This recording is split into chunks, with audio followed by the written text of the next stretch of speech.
মার্কিন president Donald Trump রাশিয়ার president Vladimir পুতিনের কাছ থেকে হয়তো উপযুক্ত জবাবই পেয়েছেন।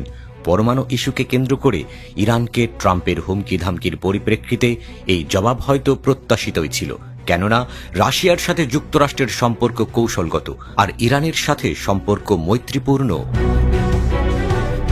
তো ট্রাম্পকে কি জবাব দিলেন পুতিন? তার হয়ে জবাবটা দিয়েছেন রাশিয়ার পররাষ্ট্র মন্ত্রণালয়ের মুখপাত্র মারিয়া জাকারোভা। মারিয়া বলেছেন যে ইরানের বিরুদ্ধে অবিরাম হুমকিতে বিশ্ব ক্লান্ত হয়ে পড়েছে এবং দেশটিতে বোমা হামলা কোনোভাবেই শান্তি আনবে না।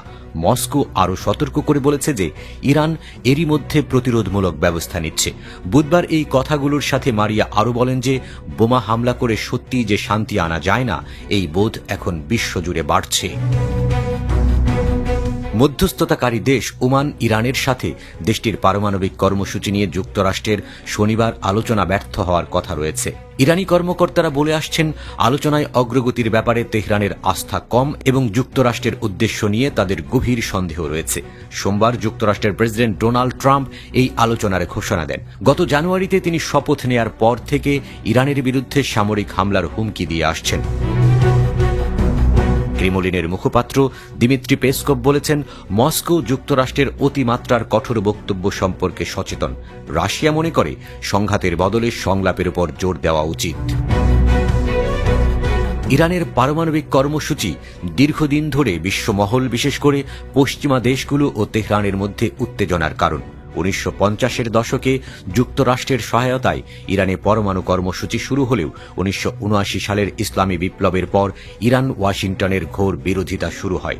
যুক্তরাষ্ট্র, ইসরায়েল ও কিছু ইউরোপীয় দেশ দাবি করে ইরান গোপনে পারমাণবিক অস্ত্র তৈরির চেষ্টা করছে, তবে তেহরান এ দাবি অস্বীকার করে আসছে। তাদের দাবি সপক্ষে কথাও বলেছেন আন্তর্জাতিক আণবিক সংস্থা IAEA এর প্রধান রাফায়েল গ্রসি সম্প্রতি বলেছেন যে ইরানের কাছে পরমাণু বোমা নেই। ইরান ও রাশিয়ার মধ্যে সম্প্রতি ঘনিষ্ঠ সম্পর্ক গড়ে উঠেছে। ইউক্রেন যুদ্ধে রাশিয়া ইরান থেকে অস্ত্র কিনেছে এবং এই বছরের শুরুতে দুই দেশ 20 বছরের কৌশলগত অংশীদারিত্ব চুক্তি সই করেছে। তবে 16শো শতাব্দীতে রাশিয়া ও পারস্যের মধ্যে কূটনৈতিক সম্পর্ক স্থাপনের পর থেকে দুই দেশের সম্পর্ক মাঝে জটিল হয়েছে। ইরানি কর্মকর্তাদের মতে রাশিয়া কঠোর ভাষা ব্যবহার করলেও মধ্যপ্রাচ্যে বড় যুদ্ধে জড়াতে সতর্ক। ইরান রাশিয়া চুক্তিতে পারস্পরিক প্রতিরক্ষা ধারা অন্তর্ভুক্ত নেই। রাশিয়ার প্রেসিডেন্ট ভ্লাদিমির পুতিন ইরানের সর্বোচ্চ নেতা আয়াতুল্লাহ আলী খামেনির সঙ্গে সুসম্পর্ক বজায় রেখেছেন, বিশেষ করে যখন পশ্চিমা বিশ্ব দুই দেশকেই শত্রু হিসেবে দেখে। তবে মধ্যপ্রাচ্যে পারমাণবিক অস্ত্রের প্রতিযোগিতা শুরু করতে মস্কো আগ্রহী নয়।